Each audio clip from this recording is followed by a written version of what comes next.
2월 12일 우리에게 주신 하나님의 말씀은 민수기 16장 36절부터 50절까지 말씀. 할렐루야. 하나님은 좋으신 하나님이십니다.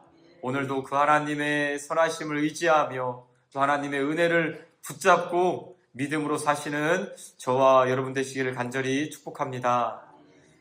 민수기 말씀은 지금으로부터 3,500년 전의 말씀입니다.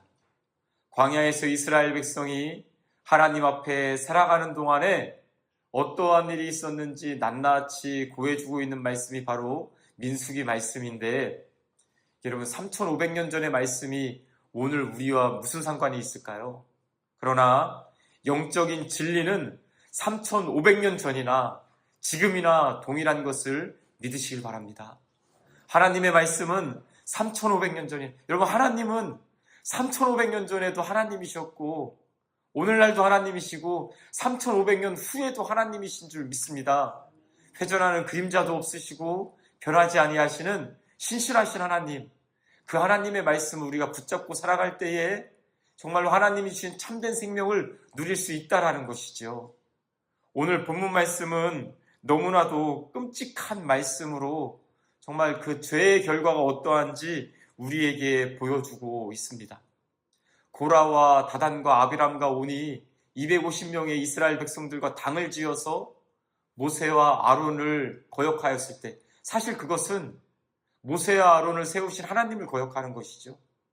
하나님 앞에 그렇게 거역하였을 때 땅이 갈라지고 여호와의 불이 하늘에서부터 내려서, 여러분 불이 내렸다고 하는 것은 그러면 따뜻하네 그런 것이 아니잖아요, 그렇죠?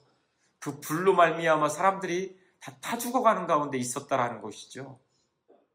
그런 상황 가운데 하나님께서 이렇게 말씀하십니다. 37절 말씀 같이 한번 읽어볼까요? 37절 함께 읽겠습니다. 시작. 너는 제사장 아론의 아들 엘르아살에게 명령하여 붙는 불 가운데서 향로를 가져다가 두 불을 다른 곳에 쏟으라. 그 향로는 거룩함이니라. 아멘. 모세에게 하나님께서 아론의 아들 엘르아살에게 명령을 해라라는 것인데, 그것은 무엇이냐면 지금 붙는 불 가운데, 여러분 그 불이 누구에게 붙어 있을까요? 하나님의 명령에 불순종하여서 거역한 사람들에게 지금 몸에 불타 죽고 있다고요. 어떤 사람은 몸이 불타 죽으면서 그 향로를 붙잡고 있었을 거예요, 그렇죠? 모세를 통해서 너희들 다 향로 가져와라 라고 했잖아요. 향로를 가져와라 라고 하는데 죽어가면서 그 향로를 붙잡고 있는 그 향로를 가져와라, 하나님께서 엘르아살에게 명령을 하는 것이죠. 엘르아살 입장에서 여러분 한번 보십시오. 사람들이 막 죽어가고 있습니다.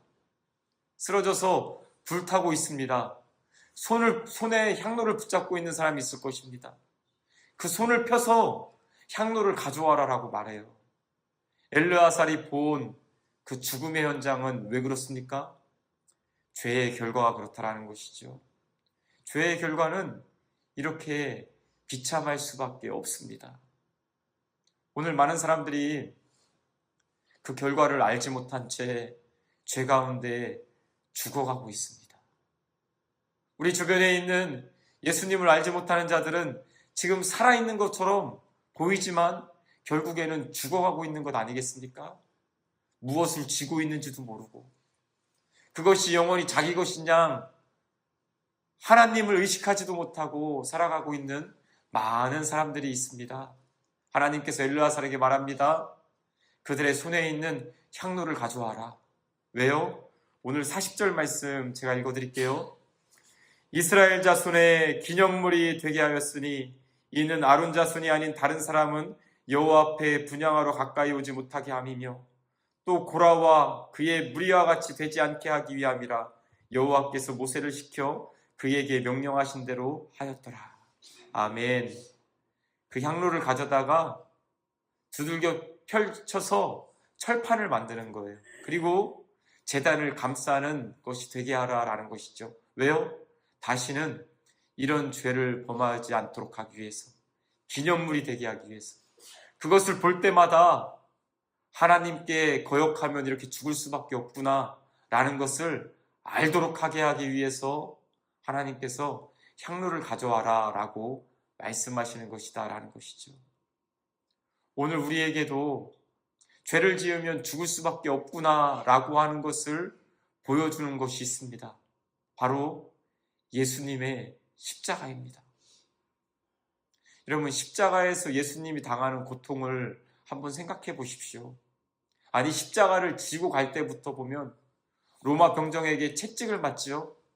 패션 오브 크라이스트라는 영화, 여러분 옛날 영화이지만 아마 짧은 영상으로도 보신 적이 있을 거예요. 로마 병정이 채찍을 치면은요, 살에 팍 박혔다가 그 살적이 떨어져 나가면서 막 채찍이 빠지기도 하고, 또 머리에 과시멜루간을 쓰시고 피를 물과 같이 쏟으시고, 십자가에 두 손이 못 박히는데 한쪽 손이 못 박히잖아요, 그렇죠? 그러면 이 고통이 너무나 커서 정말 손을 뻗지를 못하는 거예요. 그러면 로마 병정이 또 밧줄을 묶어가지고 쫙 당겨가지고 십자가에 못을 박지요. 그리고 창으로 찌르고 물과 피를 쏟고. 여러분, 근데 예수님이 당하는 그 고통이 뭐 때문에 당하는 것입니까? 죄 때문에 당하는 거죠. 죄는 그렇게 죽을 수밖에 없는 끔찍한 고통이다라는 거예요. 우리가 십자가를 바라볼 때, 예수님이 당하시는 고통을 생각할 때에 내가 저렇게 죽어야 되는데, 또한 여러분, 이스라엘 백성이 하나님 앞에 속죄의 제물로 드리는 그 제물을 누가 잡는다 그랬습니까? 제사자가 잡는 거잖아요, 그렇죠? 안수하고 제사자가 칼을 가지고선 그 양을 잡을 때에 양이 막 신음 소리를 내면서 죽어가는 그 모습을 보면서 내가 죽어야 되는데, 내 죄로 말미암아 내가 죽는 것인데. 여러분, 우리는 죄의 결과가 이렇게 참 비참하다라는 것을 아셔야 됩니다. 예수님의 십자가 보혈의 공로로 구원받았지요. 할렐루야. 우리는 구원받았습니다. 그렇지만 구원받았다고 해서 그러면은 뭐 죄 문제 다 해결됐으니까, 여러분, 구원받았음에도 죄가 얼마나 우리를 유혹합니까? 이 땅을 살아가는 동안에 얼마나 죄의 물결이 성난 파도와 같이 우리를 덮치려고 합니까? 예수 그리스도의 십자가를 바라보며 피 흘리기까지 죄와 싸울 수 있는 저와 여러분 되시기를 간절히 소망합니다. 우리 힘으로는 넘어질 수밖에 없지만 이미 구원을 이루신 예수 그리스도의 보혈의 은혜를 붙잡고 나아갈 때에 죄는 한 길로 왔다가도 일곱 길로 떠나가게 될 줄 믿습니다. 오늘도 정말 죄의 유혹이 올 때 그냥 넘어져 있는 자가 아니라, 어떤 여러분 미워하는 마음이 들 때 우리 머리 위로 새는 수도 없이 날아다닐 수 있잖아요, 그렇죠? 그렇지만 둥지를 틀게 하면은 안 되잖아요. 여러분, 이해되십니까? 죄의 유혹은 수도 없이 우리의 마음을 왔다 갔다 할 수 있습니다. 그렇지만 우리가 죄를 지으면 안 되잖아요. 왜요? 예수님이 행하신 것을, 예수님이 당하신 고통을 한번 생각해 보십시오. 이스라엘 백성이 250명의 죽어가는 그 사람들이 붙잡고 있는 향로를 가져다가 제단을 감싸는 철판을 만든 그 모습을 볼 때에, 그래, 죄 지으면 저렇게 죽을 수밖에 없지. 죄 짓지 말아야지. 죄로 말미암아 나는 죽어서는 안 되지 라고 마음에 결단을 한 것처럼, 이 새벽에 십자가를 바라볼 때마다, 그래, 예수님이 나를 대신해서 죽으셨는데 내가 어떻게 또다시 예수님을 십자가에 못 박을 수가 있어? 죄 짓지 말아야지. 사랑해야지. 주님의 말씀에 순종해야지. 믿음으로 나아가시는 저와 여러분 되시기를 주님의 이름으로 간절히 소망합니다. 이것이 바로 하나님께서 기념물로 주신 그 의미다라는 것이죠. 그런데 안타깝게도 41절 말씀 우리 같이 한번 읽어볼까요? 41절 시작. 이튿날 이스라엘 자손의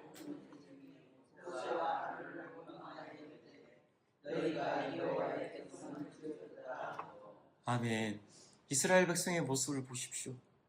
이튿날 어떠한 일이 있은지 이튿날에요, 여호와의 불이 내려서 땅이 입을 벌려서 사람들을 죽인 그 다음날 모세를 보고 또 원망하는 거예요. 너 때문에 이스라엘 백성이 죽었다. 너 때문에 이스라엘 백성이 죽었다. 모세가 이런 말을 한 적이 있지 않습니까? 특별한 일을 통해서 고라와 다단과 아비람과 온 250명이 죽게 되면 그것은 이 일로 말미암아 여호와께서 일하시는 것임을 너희가 알 것이다. 그 말 한마디 했다고 해서 모세 네가 죽였다라고 오히려 다른 사람을 탓하는 모습을 이스라엘 백성에 보이고 있다고요. 사랑하는 성도 여러분, 그리스도인인 저와 여러분은 남 탓하지 마시기 바랍니다. 여러분, 요즘 세상을 보면은 다 남 탓이에요. 정치인들 보십시오. 누구 하나 내가 잘못했습니다라고 하는 사람 없어요. 다 남 탓만 해요. 그것이 어디서부터 오는 것이겠습니까? 죄로부터 오는 것 아니겠습니까? 그러나 그리스도인인 저와 여러분들은 나를 먼저 돌아보고, 할렐루야, 나를 먼저 돌아볼 줄 알아야지 남 탓하는 거. 여러분, 남 탓하는 이 손가락 가운데 손 모양 한번 보세요. 남 탓할 때 사실은 세 개는 자기를 가리키잖아요. 또 하나는 누굴 가리킵니까? 하늘을, 하나님을 가리키고 있다고요. 남 탓하는 것이 아니라 나 자신을, 하나님 앞에 나 자신을 돌아보며 하나님, 제가 잘못했습니다. 이런 면에서 천주교에서 참 이런 운동 예전에 한참 많이 했었잖아요. 그렇죠? 내 탓이요, 내 잘못입니다. 가슴을 치면서 회개할 때에 네 탓이다가 아니라 내 잘못입니다. 여러분, 많은 문제의 근원을 나로부터 찾아야지 그 문제가 해결이 되지. 관계가 깨어질 때에도 여러분, 다른 사람 바꾸려고 하면 관계가 회복됩니까?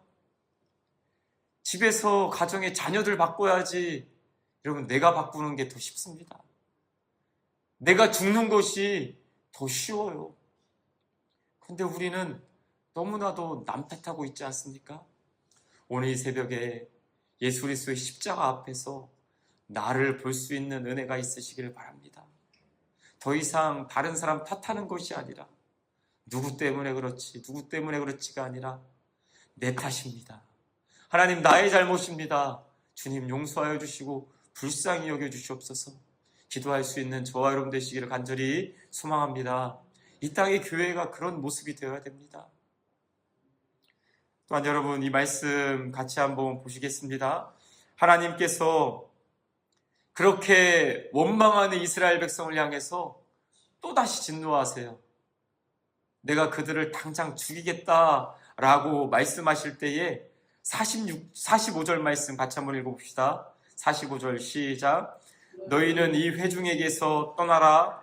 내가 순식간에 그들을 멸하려 하노라 하심에 그 두 사람이 엎드리니라. 아멘. 모세와 아론의 모습입니다.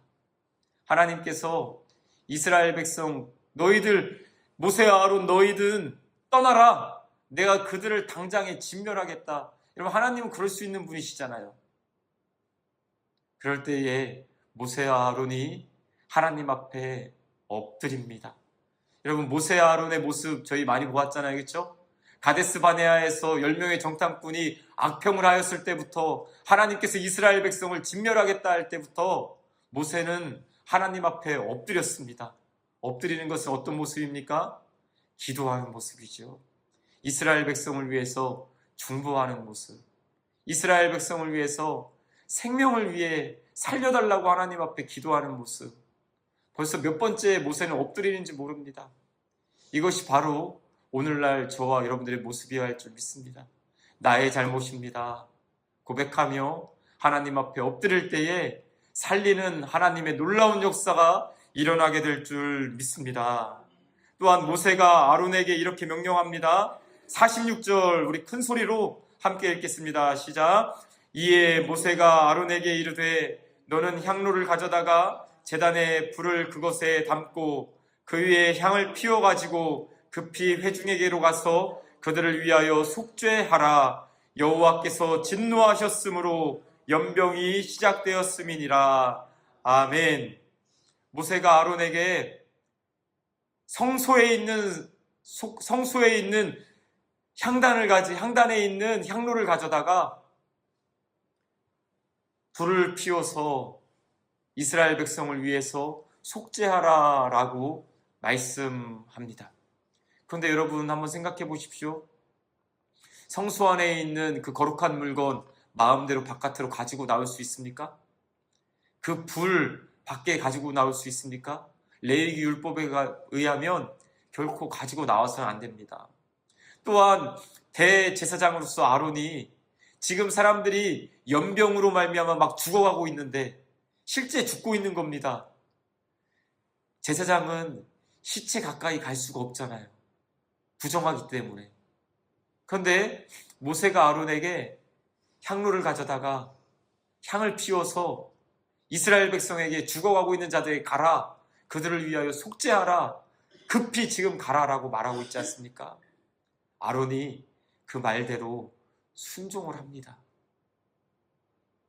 생명을 가지고 하나님 앞에 이스라엘 백성의 죄를 속죄하기 위해서 그들 사이로, 죽은 자 사이로 뛰어 들어갑니다. 그 모습이 이렇습니다. 48절 제가 읽어드릴게요. 죽은 자와 산 자 사이에 섰을 때에 연병이 그치니라. 할렐루야. 제사장 아론의 모습은 다름 아닌 오늘 저와 여러분들의 모습이어야 합니다. 죄로 말미암아 죽어가고 있는 자와 하나님의 진노를 지금 당하여서 죽어가고 있는 자와 산자 사이에 우리가 서 있을 때에 하나님께서는 우리를 통해서 그들의 죄 사함을 받게 하시고 또한 그들도 생명의 자리로 옮겨주실 줄 믿으시기 바랍니다. 여러분 2001년도인가요? 1999년도인가요? 세계 월드 트레이드 센터 그 무역센터에 9.11 테러 사건 아시잖아요. 그렇죠?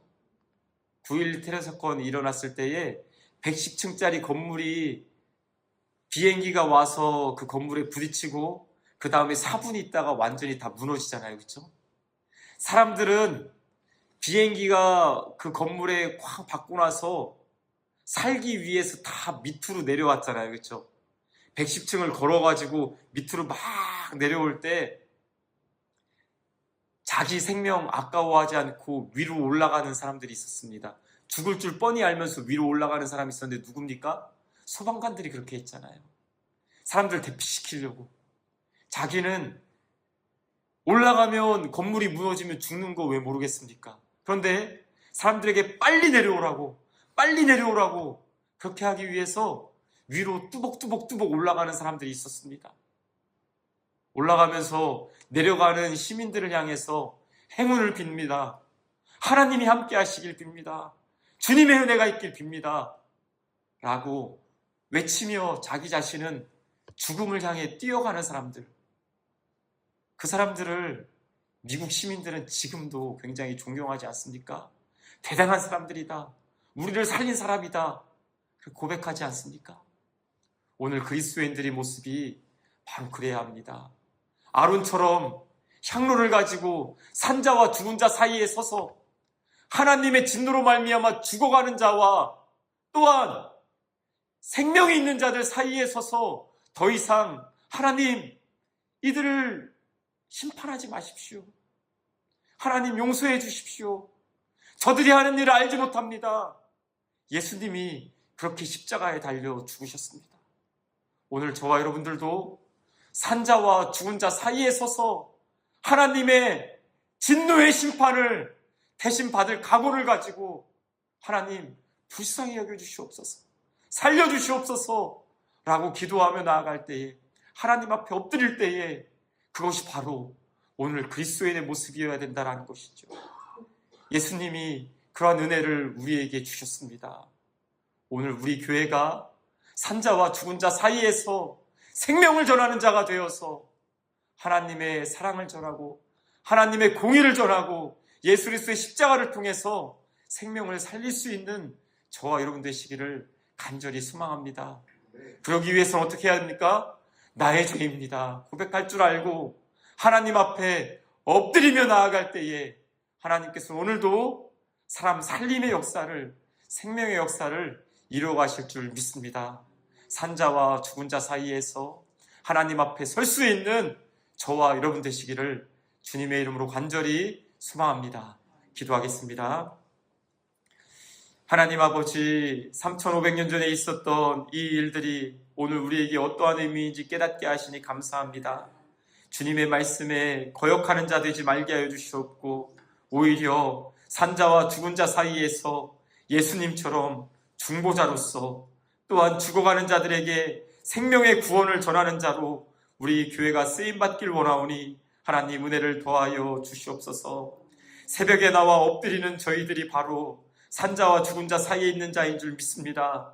우리의 기도를 통하여서 오늘도 사랑하는 가족 중에 예수님을 알지 못하는 자들이 주님께 돌아오게 될 것이고, 우리 이웃 가운데 주님을 알지 못하는 죽어가는 자들에게 생명을 전하는 놀라운 역사가 일어날 줄 믿사오니 저희들을 사용하여 주시옵고, 하나님 오늘도 구원받을 많은 자를 만나게 하시고 그들에게 복음을 전할 수 있는 저희 모두가 되게 하여 주시옵소서. 하나님의 놀라운 살림의 역사가 우리 교회를 통하여서, 또한 우리 성도님들의 기도를 통하여서, 전도를 통하여서 이루어지게 될 줄 믿사오니 하나님 오늘도 저희를 통하여 주님의 뜻을 이루어 주시옵소서. 감사드리며 예수님의 이름으로 기도드리옵나이다. 아멘.